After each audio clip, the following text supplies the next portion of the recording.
Everyone, welcome back to my channel. तो दोस्तों, स्वागत है आप सबका हमारे चैनल पर, जहां हम बातें करते हैं फैशन, ब्यूटी, लाइफस्टाइल, पूजा पाठ से जुड़े हुए ऑल इन टॉपिक पर। मैं आपके साथ शेयर करती हूँ अपनी लाइफ का एक्सपीरियंस। तो फ्रेंड, जय श्री कृष्णा, राधे राधे। कैसे हैं आप सब?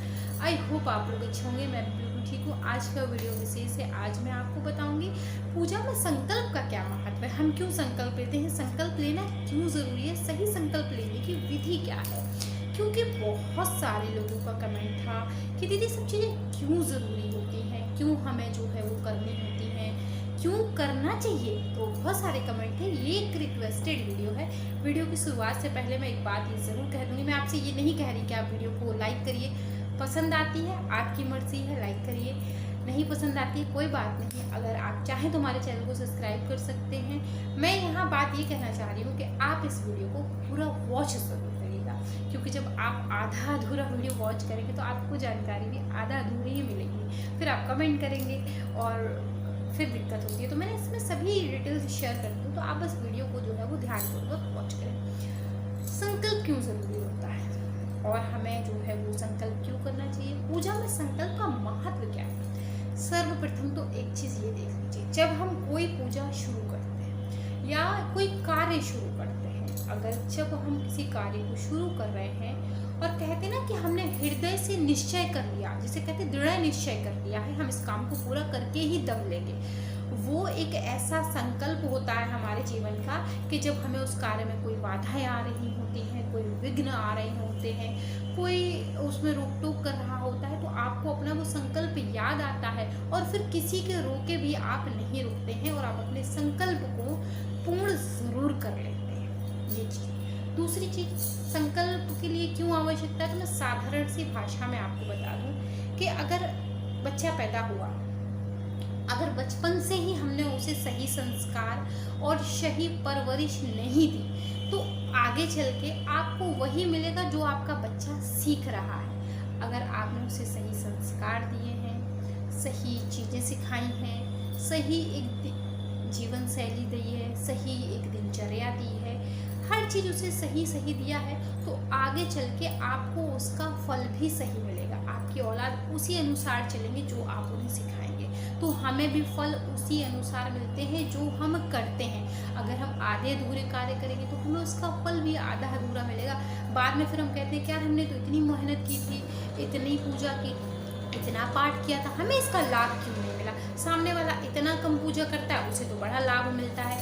तो आप एक चीज़ याद रखिए, हो सकता है सामने वाला पूजा भले ही कम करता हो, लेकिन जो भी पूजा करता हो बड़े ही विधि विधान के साथ करता हो। जैसे कि मैं आपको विधान के पहले कुछ छोटी मोटी चीज़ें बता दूँ, अगर आप इन चीज़ों को नहीं समझेंगे, किसी चीज़ के बेस को नहीं समझेंगे, तो आपको बिल्डिंग की जानकारी नहीं होगी। तो बिल्डिंग के बारे में जानने से पहले आप उसकी नींव की जानकारी कर लें कि नींव भरी कैसे गई, जो कि बिल्डिंग इतनी मजबूत है। अगर बिल्डिंग मजबूत है, इसका मतलब उसकी नींव मजबूत है। तो आप चीज़ों को समझें।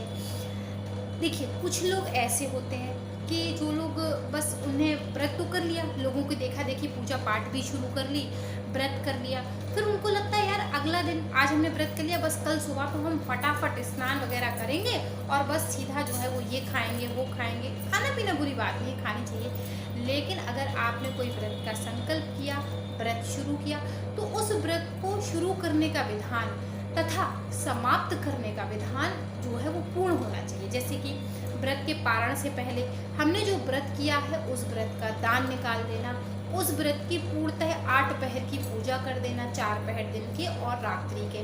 किसी किसी पूजा में रात्रि के 4 पहर का महत्व नहीं होता, तो कम से कम दिन के, अगले दिन सुबह स्नान कर कर भगवान की पूजा करके अच्छे से हाथ जोड़कर, साथ ही साथ आपने कितने भी विधान से पूजा की हो, कहीं ना कहीं छोटी मोटी गलती हो जाती है, तो भगवान से अपनी गलती के लिए क्षमा याचना करके, बार बार उनसे क्षमा याचना करके, उसके बाद ही हमें अपनी पूजा का जो है वो व्रत का पारण करना चाहिए। ठीक इसी तरीके से जो है वो संकल्प होता है। किसी भी पूजा की शुरुआत से पहले संकल्प आवश्यक है, लेना चाहिए। पूजा से पहले अगर संकल्प ना लिया जाए तो पूजा का पूरा फल प्राप्त नहीं होता है। मान्यता है कि संकल्प के बिना की गई पूजा का सारा फल इंद्र देवता को मिलता है, है। जी हाँ, अगर आपने कोई पूजा ऐसी की जिसमें आपने गणेश जी का स्थापना नहीं की और संकल्प नहीं लिया, इस पूजा का कोई महत्व नहीं, कोई लाभ नहीं। कभी आप इस चक्कर में मत बैठिएगा कि अरे हम तो इतनी पूजा कर रहे हैं, हमें इसका लाभ मिलेगा। अगर व्रत का संकल्प नहीं लिया, मैं हर वीडियो में कहती हूँ कि कोई भी पूजा करिए, कोई भी पूजा करें आप व्रत का संकल्प लें, सर्वप्रथम गौरी गणेश का पूजन करें, उसके बाद ही आप पूजा को शुरू करें। तो ठीक है, जैसे मैंने आपको बताया कि इसका सारा फल इंद्रदेव को प्राप्त होता है, इसीलिए दैनिक पूजा में भी संकल्प लिए बिना पूजा नहीं करनी चाहिए। अगर आपने मंदिर घर में रख लिया है तो उसका भी संकल्प लें, उसके बाद ही पूजा पाठ करें। कुछ लोग शौक में मंदिर रख लेते हैं, फिर जो है पूजा पाठ नहीं कर पाते। तो इष्ट देव स्वयं को साक्षी मानकर संकल्प लिया जाता है। हमें ये पूजन कर्म विभिन्न मनोकामनाओं की पूर्ति के लिए कर रहे हैं और इस पूजा को पूर्ण अवश्य करेंगे, इस प्रकार का हम संकल्प लेते हैं। जैसे कि हमने संकल्प लिया कि हे भगवान, हम ये व्रत इसलिए कर रहे हैं ताकि हमारे बच्चे अच्छे से पढ़ लिख जाए। हे भगवान, हम ये व्रत इसलिए कर रहे हैं ताकि हमारे पतिदेव अच्छी सर्विस में आ जाए, या जो भी कर रहे हैं। तो जिस कार्य से भी आप करें, हम इस कार्य से कर रहे हैं और इसे मैं विधि पूर्वक पूर्ण करूँ या करूँगा या करूँगी, और इसीलिए मैं ये संकल्प ले रही हूँ। तो संकल्प अपने इष्ट देव को साक्षी मानते हैं और स्वयं को साक्षी मान के कि इस संकल्प के हमारे इष्ट देव साक्षी हैं, हमारा भगवान हमारा साक्षी है और हम इसके जो है वो साक्षी हैं। इष्ट देव सबके अलग अलग होते हैं, कुंडली के द्वारा पता किया जाता है कौन आपके इष्ट देव है। वीडियो पूरी अपलोड है, चेक कर लीजिएगा इष्ट देवता पर और कुल देवी देवता पर कि कैसे पता करें कि आपके इष्ट देवी देवता कौन है। तो इस प्रकार से पूजा को जो पूर्ण करते हैं, संकल्प लेते समय हाथ में जल लिया जाता है, सीधे हाथ में जल लिया जाता है, क्योंकि इस पूरी सृष्टि के पंच तत्व अग्नि, पृथ्वी, आकाश, वायु और जल में भगवान गणपति जल तत्व के अधिपति है। इसलिए प्रथम पूज्य श्री गणेश को सामने रखकर संकल्प लिया जाता है ताकि श्री गणेश की कृपा से पूजन कर्म बिना किसी बाधा के पूर्ण हो सके। इसीलिए उन्हें विघ्न हर्ता भी कहते हैं। एक बार पूजन का संकल्प लेने के बाद उस पूजा को पूरा जरूर करना चाहिए। इस कर्म से हमारी संकल्प शक्ति मजबूत होती है, विपरीत परिस्थितियों का सामना करने का साहस प्राप्त होता है और पूजा का पूरा फल प्राप्त होता है, जिससे हमारी मनोकामनाएं जल्द से जल्द पूर्ण होती हैं। इसीलिए कहते हैं ना कि हमें गणपति जी का पूजन सर्वप्रथम करना चाहिए। जैसे आपने देखा हो कहीं कहीं हवन होता रहता है, कुछ लोगों को बहुत जमाई आती है और ऊँघियाते रहते हैं बैठे बैठे। ऊँघियाना हमारे यहाँ कहते हैं, कुछ लोग बैठे बैठे सो जाते हैं, ऊँघियाना कहते हैं। तो बैठे बैठे सोते रहेंगे, ऊँघियाते रहेंगे, जमाई आती रहेगी। वो पूजा में एक तरीके का विघ्न का संकेत होता है।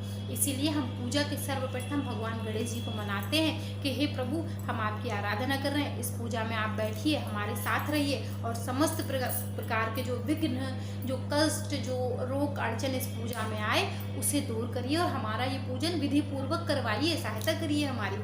कोई भी पूजा, कोई भी आप पूजा से जुड़ा कार्य कर रहे हैं, अगर आपने उसमें, वो चाहे जन्माष्टमी हो, राधा अष्टमी हो, शिवरात्रि हो, कोई भी पूजा हो, छोटी हो, बड़ी हो, बीच की हो, कोई भी पूजा हो, कोई फर्क नहीं पड़ता।